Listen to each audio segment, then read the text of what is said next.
Elias se balade parce que jusqu'à présent, il cherche sa vie.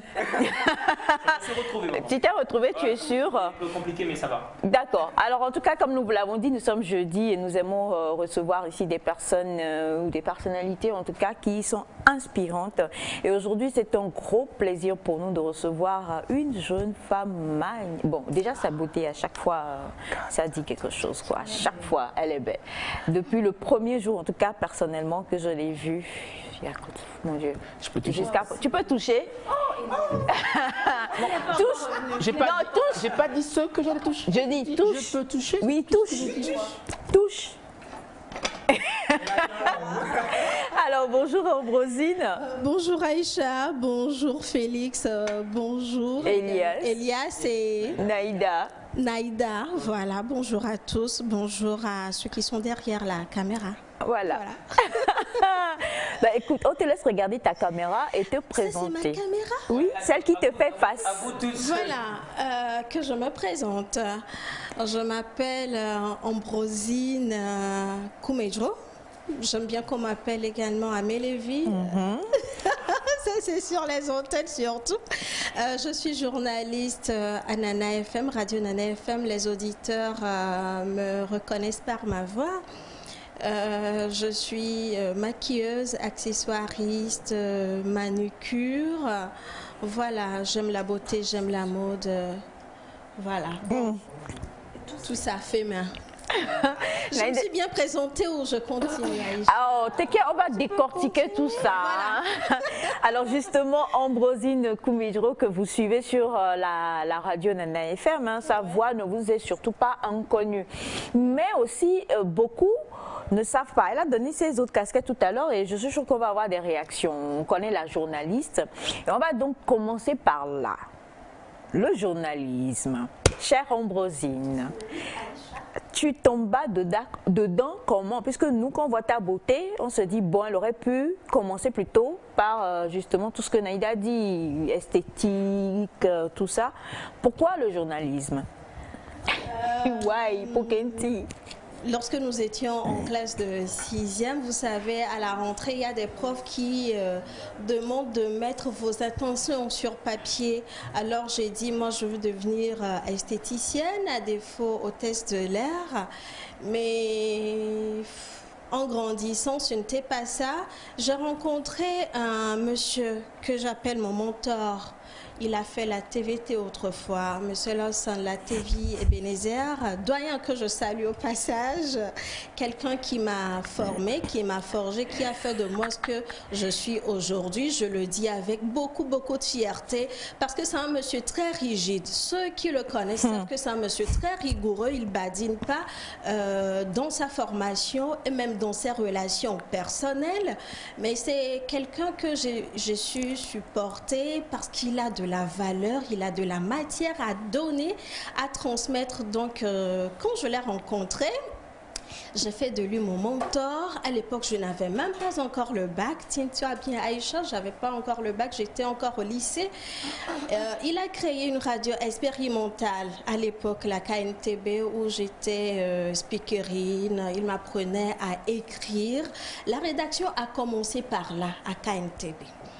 Alors après le bac, je me suis inscrite à l'IAEC en communication des entreprises. Quelques mois après, voilà la TV7 qui lance un recrutement. J'hésitais.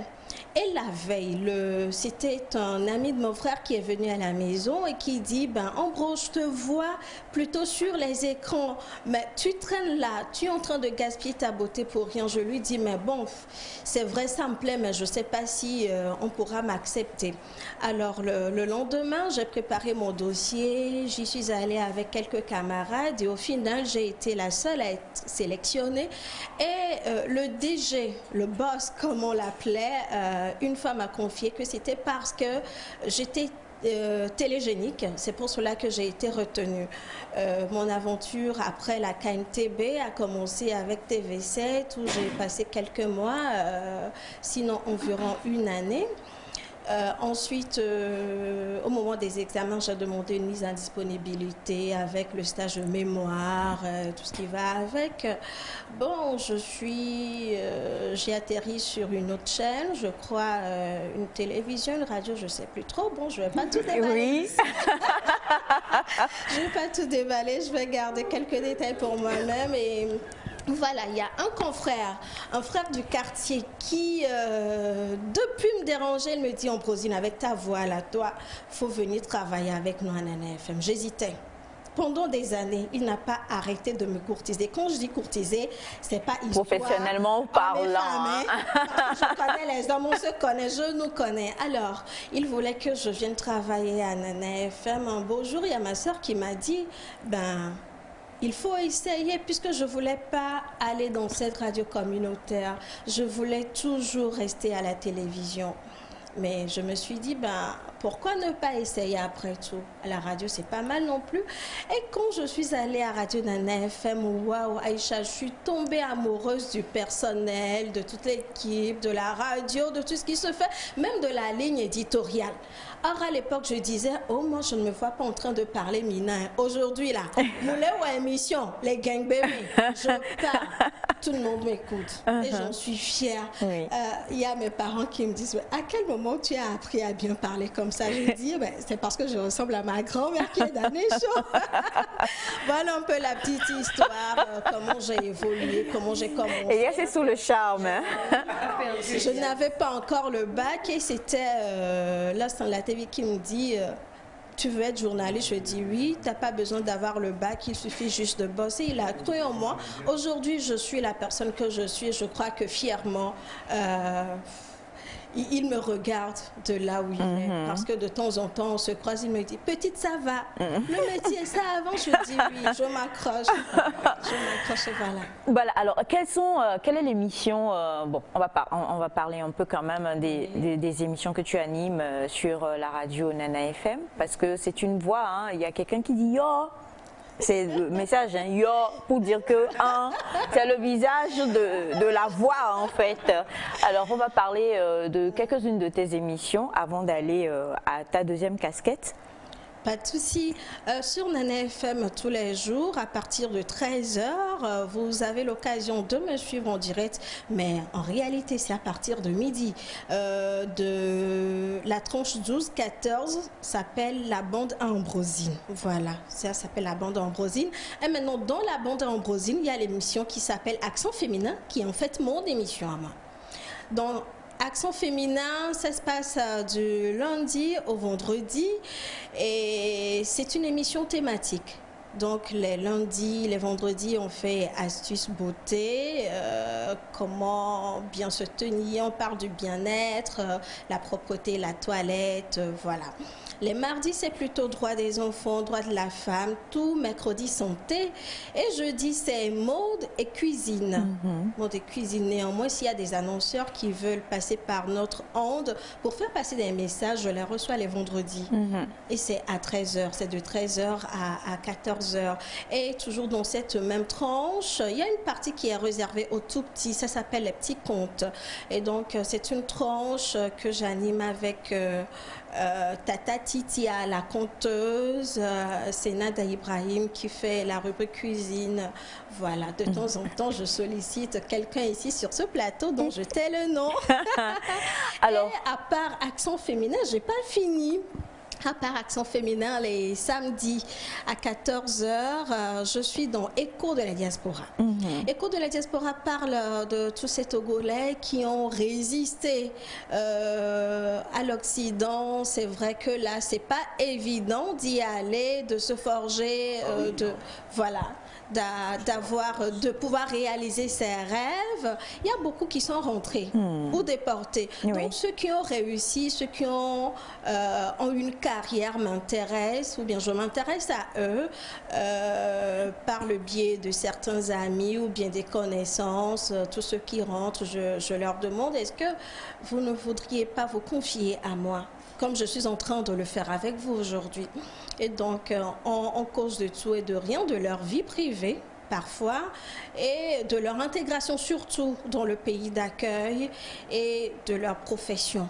Qu'est-ce qu'ils font comme travail, qu'est-ce qu'ils ont comme boulot? Il y en a qui m'ont dit qu'ils ont balayé les rues, d'autres qui avaient de petits jobs pour pouvoir arrondir la fin de mois, jonglent debout, parce qu'ils étaient encore étudiants.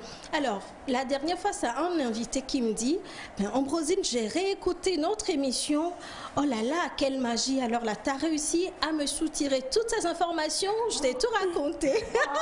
Ça m'a fait sourire, je dis, c'est simplement la magie de l'émission.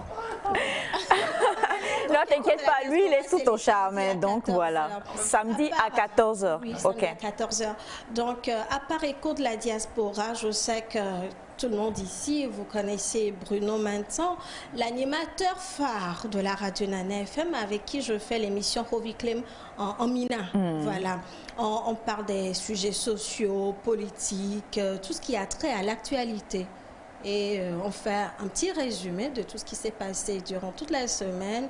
Et c'est le lieu de faire le point, d'informer, de donner plus de détails aux auditeurs parce que les éditions, les journaux seuls ne suffisent pas. Oui. Voilà, il faut une autre tranche, une émission pour pouvoir éclairer les auditeurs. Exactement. Explications. Alors, Ambrosine Koumedjro, qui nous fait le plaisir d'être avec nous ce matin.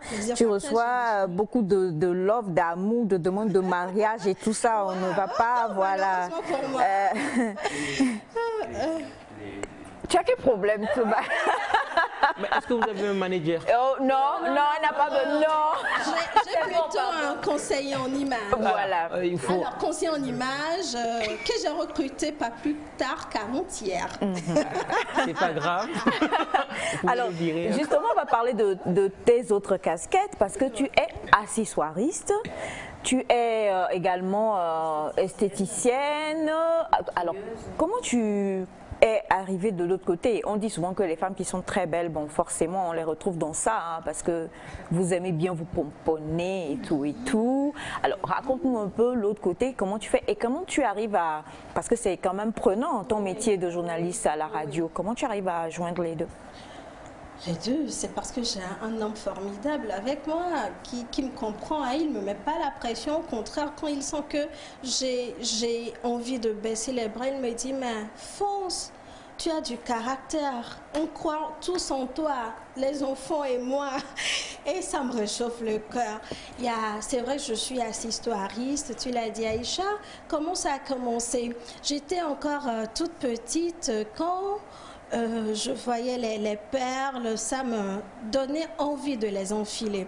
Alors, un jour, c'est ma sœur qui allait au marché et qui m'a ramené des pierres en terre cuite, des perles en terre cuite.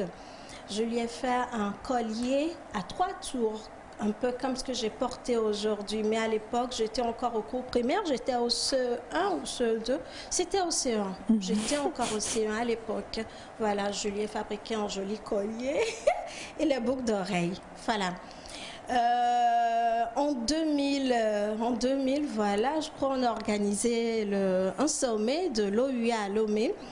À l'époque, elle était encore hôtesse d'accueil dans une agence. Et lorsqu'elle est rentrée à l'hôtel de Février, elle a vu un collier multicolore, je crois un collier Maasai sud-africain. Elle l'a acheté, elle me dit, est-ce que tu peux le reproduire? J'ai dit oui, il n'y a pas de souci. Alors, toute la nuit, qu'est-ce que j'ai fait? Je suis allée prendre une robe que j'ai achetée dans la friperie, une robe brodée de perles. Alors, j'ai défait la robe, j'ai enlevé toutes les perles dessus. J'ai pris une chaise. Alors, j'ai présenté mon appareil. J'ai présenté mon appareil, j'ai enfilé les perles.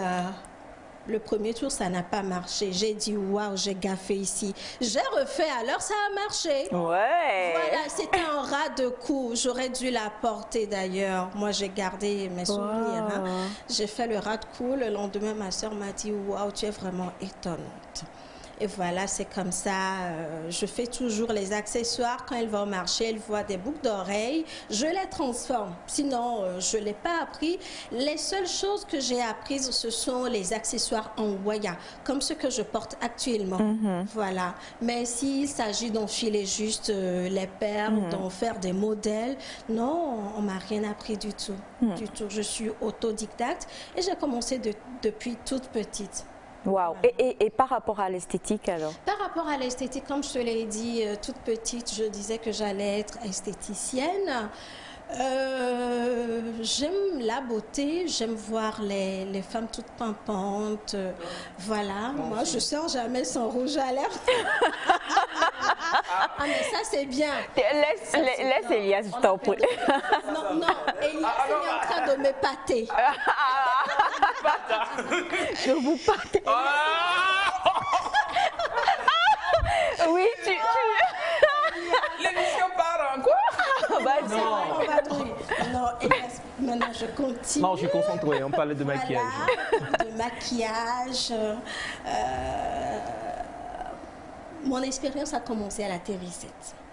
Vous savez, à la télé, il faut toujours mettre la poudre, un peu de rouge à lèvres.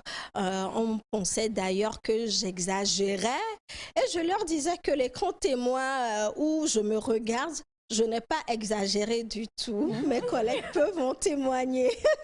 Alors, il y a une de mes collègues qui devrait se marier. Alors, pour son mariage, elle m'a dit, Ambrosine, tellement tu aimes faire ça là, c'est toi qui vas me maquiller. Je ne vais pas aller payer une esthéticienne ou une maquilleuse ailleurs. Donc, on a fait le programme. Je lui ai donné des astuces pour avoir une peau bien lisse avant le maquillage. Et le jour J, je me suis pointée là-bas avec mes petits articles. Voilà, de débutante. Et je lui ai fait un maquillage assez sobre, nude, très simple, qu'elle apprécie jusqu'à aujourd'hui. Et je crois qu'elle est l'une de mes motivations d'ailleurs à poursuivre dans cet élan. Quelques années plus tard, elle me dit, ben tiens, j'ai une cliente pour toi, j'ai une collègue qui se marie et je voudrais que ce soit toi qui la maquille.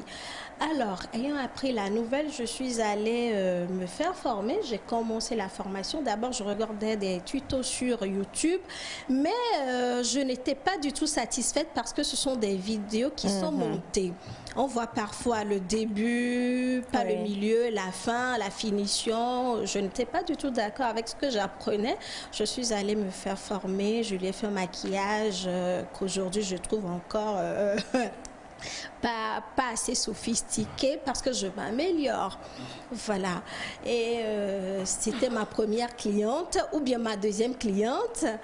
Grâce au Fimon, je crois il y a 3 ans, 2 ou 3 ans, il y a une Togolaise d'origine ou une Française, je vais dire, parce qu'à l'époque, elle ne connaissait pas encore le Togo, son pays d'origine, parce qu'elle est togolaise. Une grande dame qui maquille les plus puissants de ce monde, les présidents, les hommes politiques. Elle travaille à la TF1 sur les grandes chaînes françaises. Alors, Lorraine Morgan est arrivée à Lomé grâce au FIMO 228. On l'a annoncé dans mon émission. Je dis, ben waouh, c'est ce que j'attendais depuis. Alors, à cette formation, j'ai appris de nouvelles choses, de nouvelles techniques. Je dis, voilà, c'est ce que j'attendais. C'est un maquillage assez soft, sophistiqué, où on ne modifie pas les traits de la personne, on respecte son visage. Voilà, on ne met pas beaucoup de produits, c'est-à-dire que ce n'est pas un commerce. C'est de là que je me suis améliorée. Aujourd'hui, quand je vois mes doigts bouger ou quand je maquille quelqu'un, je dis... Waouh, il n'y a pas plus beau que ça. Je m'apprécie. Donc, voilà comment j'ai évolué. À la suite de cette formation, j'ai même eu une attestation que j'ai accrochée dans mon petit salon qui s'appelle Ambroshine. Voilà. Mais avant ça, je me suis fait former en manucure, pédicure. Et comme j'allais au boulot, Aïcha, tu sais que quand on parle de radio, on y va le matin, on rentre le soir, c'est pas évident de toujours se libérer. Alors, j'ai négocié avec une esthéticienne, une manucure, qui venait me donner la formation chez moi à la maison. après le boulot. Waouh. À l'époque, que s'est-il passé? J'ai dit à mon mari, ben chérie, tu sais, je veux ouvrir un salon. Il me dit, tu es sérieux? Je dis oui. Alors, à chaque fois quand on rentre dans un supermarché, il me dit, c'est pas toi qui veux ouvrir un salon, mais voilà vos produits, tu veux pas en acheter? Je dis non, la prochaine fois, il dit, prends ça en même temps. C'est comme ça on a commencé. Il dit, bon, il y a déjà le local, on va tout retaper. Il a appelé le peintre, c'est comme ça, même jusqu'à l'affiche. En fait, il est mon associé ou mon collaborateur. Exactement. Ça me permet justement de chuter en même temps parce qu'on a plein de messages et j'aime beaucoup ce témoignage-là que tu fais à mon beau-père d'ailleurs parce que ton fils est mon mari. Il a beaucoup grandi d'ailleurs. Oui, hein, voilà. L'une de tes forces, en fait, comme tu le dis, c'est justement ton époux hein, qui te soutient dans tout ce que tu fais. Et je vais te lire un seul message parce qu'il m'a fait rire. Le message dit « Bonjour, mon Dieu, c'est Tata Ambrosine, ça ?» Oui. Elle est trop belle. Je veux savoir, est-ce qu'elle mange beaucoup et est-ce qu'elle fait la cuisine comme une femme normale à la maison? Tu es pour ça là, toi-même, elle devient totem pour toi. Waouh! En fait, je ne suis pas choquée. Pourquoi? Mes collègues à la radio pensent que je suis tellement chichi que je ne fais pas la lessive, je ne fais rien. Tous les samedis, tous les dimanches, je fais la lessive moi-même, je lave moi-même mes habits. Non, comme ça. Parce que, oui, c'est ça. Certes, j'ai la machine à laver que j'ai d'ailleurs jamais branchée parce que moi, je suis pas une femme vraiment moderne, je suis has-been. Donc, voilà. Donc, je préfère laver mes habits à la main, je fais la lessive, je fais à manger. Je ne sais plus en quelle année, mais à la Noël, j'ai fait à manger à mes techniciens parce que le jour-là, ils m'ont fait pitié. J'ai dit, vous n'allez quand même pas rester à la radio, passer la Noël seul, loin de votre famille. Alors, je vous apporte à manger et à boire. Le lendemain, il y a un collègue qui me dit, Ambrosine, tu es sûre que tu as préparé ça là, toi? Mais je dis, mais c'est quoi cette histoire? Donc, en me voyant là, mis à part le fait de m'avoir demandé si tu fais la lessive avec tes doigts, tu me demandes si je sais faire à manger, mais waouh, tu m'impressionnes. Donc l'auditeur, le téléspectateur a bien fait de poser la question parce que il n'est pas la première personne, bien elle n'a pas la première personne à me poser ce genre de questions. Voilà. Alors, il nous reste 1 minute et en 1 minute, on va te joindre 3 questions. Une première question de téléspectateur qui demande bon, tes loisirs et quel est ton plat préféré. Et puis, en 2 phrases ou 3 phrases, qu'est-ce que tu aimerais dire à une jeune femme qui te suit aujourd'hui et qui est admirative tout simplement de tout ce que tu fais? Mon loisir, mis à part mes activités, c'est la natation, c'est le sport. Parce que vous savez, quand je suis stressée, je sors du boulot, je vais immédiatement au studio fitness à Pénou là-bas, non loin de chez moi, pour pratiquer une activité physique. Ça fait du bien, ça me permet d'ailleurs de me maintenir parce que là j'ai pris du poids, hein, beaucoup. Voilà. La deuxième question, mon plat préféré, foufou et sauce arachide avec poulet fumé. Voilà. C'est un combo. On a des points communs avec. Ah non. Non, mais je crois que je vais rester dans Nectar. On a une chaise là, tranquille. Moi j'aime bien déjà. Je viens rester dans Nectar, je repars. Ça y est, Super. Soyez là. Et en 2 phrases pour cloturer, aux jeunes dames, aux filles, ne baissez pas les bras. Vous savez, Aïcha, moi j'ai été fille mère très tôt, vous le savez. J'ai pas baissé les bras du tout. Au contraire, c'est mon enfant qui m'a donné la force. Il m'a... Non, pleure pas. C'est vrai. Non, je ne vais pas pleurer, seulement que j'ai la chair de poule quand j'en parle aujourd'hui. Il est grand.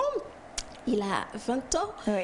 Et quand je le vois, je suis très fière parce que si je ne l'avais pas eu à l'époque, je crois que j'aurais été une enfant gâtée, une fille gâtée parce que je suis quand même la Benjamine d'une famille de 9 enfants. Voilà, c'est en quelque sorte lui qui est mon leitmotiv, ensuite mon mari, mes parents, ma maman surtout qui croit en moi, mon papa qui dit que je lui ressemble, coucou à eux. Et les filles, battez-vous, que aucun homme ne vous impressionne. Votre avenir vous appartient. Défendez vos droits. Foncez pour vos passions, pour vos envies. Donc, il n'y a pas de raison pour qu'une femme dise aujourd'hui qu'elle n'a pas de travail, qu'elle reste à la maison, qu'elle croit à un homme. Aucune femme n'a son avenir dans les mains d'un homme. Et voilà, tout est dit. C'est la fin de l'émission du jour, très chers amis téléspectateurs. Merci de me rejoindre en bro. Il y a, elle te pâte. Alors, quel a été le gros plaisir pour nous, le gros kiff ce matin d'avoir reçu pour vous non seulement tous nos invités et clôturer avec la magnifique Ambrosine Koumédro que vous retrouverez sur Nana FM.